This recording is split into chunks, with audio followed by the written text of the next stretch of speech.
се да сложим точка на нашата предизборна кампания за участие в изборите за кмет на град Русе, за кметове на кметства в района и за общински съветници.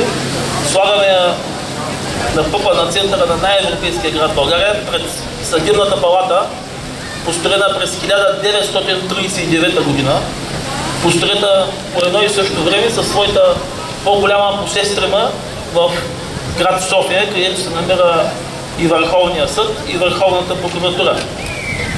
Някои от вас помнят, други може би не помнят, но в тази сграда имало апелативен съд по времето на царство България.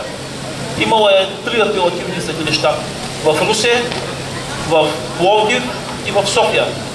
И окръжните съдилища в Варна, примерно, са били под юрисдикцията на съда, който е бил в Русе. Но в по-ново време, в нашия дни, това вече не е така. Нашия град беше ограбен, нашия град беше унижаван, на нашия град беше отнета възможността преди около 40 години да бъде областен център. По-късно беше отнет апелативния съд, а тази сграда е строена и за апелативен съд. Тя е мислена за районен, окръжен и апелативен. Но апелативният съд отиде в Велико Търново. Басейнова дирекция, която се занимава с реките, отиде и не знаем защо в Плевен. А ние в Русе, който е най-големия град на нашата най-голяма река. Хора да продължи и с още много други политики на геноцид спрямо нашия град. Нашия град, който е бил града на първите неща. Града на първата ЖП линия, Барон фон Хютшовата железница, която е свързвала Русе с Варна, града на първата пивоварна, града на първото кино в България, което се е провело 100 метра малко по-нагоре, където сега е кралска закуска, града на първия стоманен кораб, града на първата печатница, града, в който за първи път в България улиците получават имена. До тогава не са имали имена. Град, в който допреди 80 години е имало 17 консулски служби, 17 консулски служби, а от миналата година вече нямаме нито една консулска служба. Тоест, провежда се целенасочена политика на затихването, на преминаването на второстепенен, даже треторезервен режим на влияние на нашия град, неговото обезкървавяване. И идваме в момент, в който ние трябва да кажем стига, да ударим по масата пред софийските бюрократи, пред продажни софийски чиновници, които се избиват комплексите в нашия град, защото ние знаем много добре, че те мразят руси и русенци, защото русенци сме, според едно проучване от 2005 година, най-интелигентните хора в България. Това е официално проучване. И аз ще ви кажа няколко неща, които са съществени, фундаментални.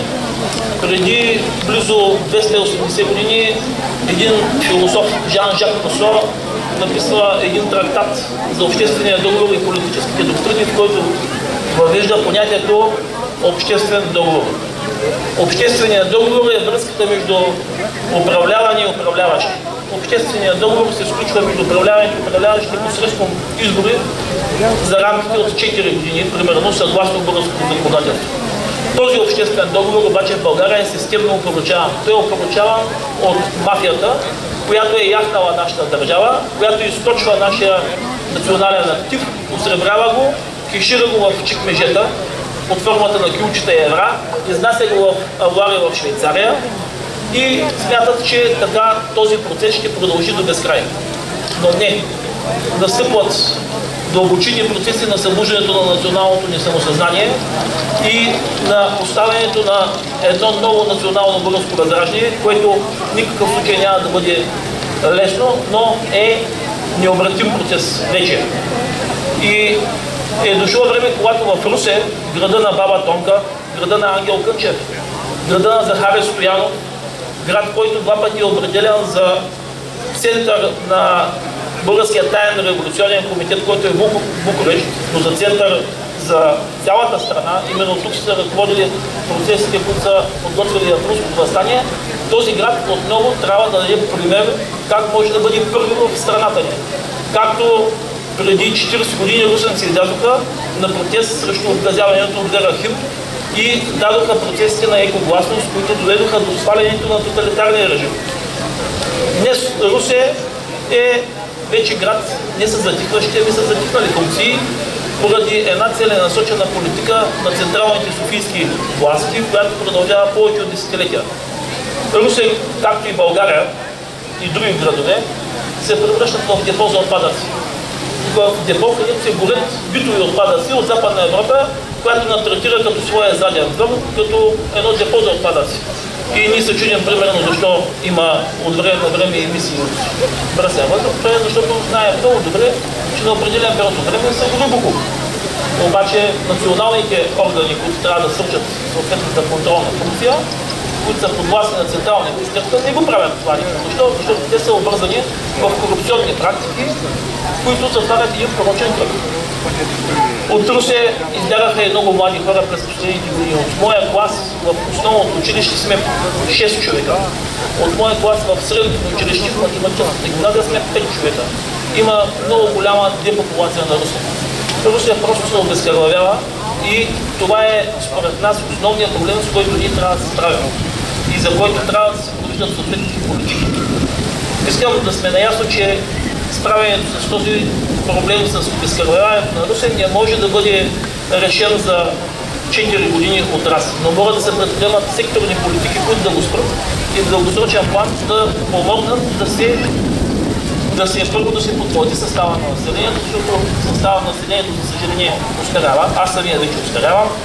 И да се направи така, че младите хора, които завършват основни и средни училища, да останат да учат в университета и да продължат своята възпитание чрез привличане на инвестиции, чрез отваряне на технологични производства, а не чрез отваряне на производства, които са тежки, обемни производства, които замърсяват екологията. Защо, примерно, няма оптика, да няма електроника и други производства, които дават висока предадена стойност на продукта. Нашата листа, както знаете, тя е изобразена на винила на нашия агитационен пункт, се състои от 44 човека. В нея имаме и жени, които са майки на 3 деца, многодетни жени. Имаме хора, които са доказали са професионалисти, но най-общото в нашата листа е, че всички хора в листа ни, кандидати за общински съветници, са хора от здрави народностни плащания. Хора, които знаят цената на труда, хора, които са се изкарвали хляба с гърла под начало, хора, които не са откраднали една стотинка, хора, които могат да спят спокойно, които са почтени хора и които, влизайки един ден, а той този ден наближава в местния парламент, в местната общинска власт, тези хора ще бъдат вашия глас и ще бъдат директната връзка към бъдещия кмет на Русе, а и към националните власти. Защото принципа на пряката представителна демокрация предполага да има директна връзка между двете страни в обществения договор, между управляваните и управляващите. Такава връзка в България, за съжаление, няма. В България тази връзка се мимикрира от продажни медии, които, както видяхме през последните няколко дена, телевизират фалшиви, изцяло платени и поръчкови социологически проучвания, платени от мафията, която години наред източваше община Русе, която направи редица далавери с почистване, с озеленяване и прочее. И тези преображени нам герои местни, които са решили да останат на коневръза на общинската ясла, в момента плащат на разни продажни социологически агенции да изтикат нас Възраждане с 3%, явяват се в битиви, разтягат сладки лукуми и драпат с зъби и ногти пак да бъдат в местно самоуправление. Но това няма да се случи. Това няма да се случи, защото ние вече формирахме едно здраво, кристализирано ядро, което е обединено от идеята за възраждане на нашия град, за възраждане на нашата родина. Искам да благодаря на всички вас, които бяха до мен по време на кампанията и които знам, че ще останат до мен и след кампанията, защото нашата мисия не приключва с тези избори, които са утре. Защото мисията на хората, които ще влязат в Общинския съвет, не приключва с това да станат членове на Общинския съвет, да получават някакво възнаграждение и до там. Напротив, ние имаме мисия да преобразим обкръжаващата ни действителност, да преобразим цялата грозна действителност в България, в която сме потънали през последните десетилетия. И аз се надявам, че Русе като град на първите неща ще даде пример от тук да започне и новото национално българско възраждане. Русе има нужда от възраждане. Време е за възраждане.